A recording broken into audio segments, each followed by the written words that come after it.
সাজেদুল ইসলাম, উনি আমাদের এলাকায় কর্মী নিয়োগ করে এখান থেকে পেনশন করাইছে যে 6 বছর পর পর 6 বছর মেয়াদী পেনশন। এখন 6 বছর পর থেকে প্রত্যেক মাসে 10,000 করে পেনশন দিবে, এই হিসাবে জনগণকে প্রলোভন দেখিয়ে টাকা নিয়ে এত টাকা জমা রাখছে। এখন এখানে অনেক সদস্য, প্রায় সাত 1,500-এর উপর 2,000-এর উপরে সদস্য এখানে অন্তর্ভুক্ত হয়েছে।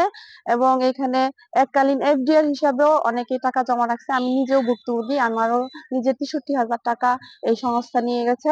আমরা এই টাকা ফেরত চাই। আমরা একটা জনশক্তি অফিসে সদস্য ছিলাম। সাজিদুল ইসলাম নামে একটা লোক সরকারি সংস্থান বলে আমাদের কাছ থেকে 3 লাখ টাকা নিয়ে গেছে। আমার বাগ্নি ফাতেমা আক্তার ঋতু আর আমার নাম পাপিয়া আক্তার। আমরা 3 লাখ টাকা দুইজনে মিলে রাখছিলাম। রাখার পরে টাকাগুলা নিয়ে পালাই গেছে। আর সরকারি সংস্থান বলছে যে আপনারা 6 বছরের পেনশন সদস্য হন।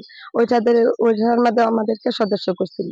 করার পরে আমাদেরকে বিভিন্ন লোভ লালসা দেখাইয়া সরকারের কথা বইলা আমাদের কাছ থেকে 3 লাখ টাকা নিয়ে পালাই গেছে। আমরা এই টাকা ফেরত চাই। স্বামী স্ত্রী দুইজন প্রতারক দীর্ঘদিন থেকে সাধারণ মানুষের ক্ষুদ্র ঋণ দেওয়ার কথা বলে 90 লক্ষ টাকা হাতিয়ে নেওয়ার তথ্য আমাদের কাছে আসলে আমরা র্যাবের সহায়তায় দুইজন আসামিকে গ্রেপ্তার করি। তারা স্বামী স্ত্রী। তাদের যে পুরুষটা আছে তার সম্পর্কে আমরা জানতে পারি যে তার গ্রামের বাড়ি হচ্ছে মানিকগঞ্জে।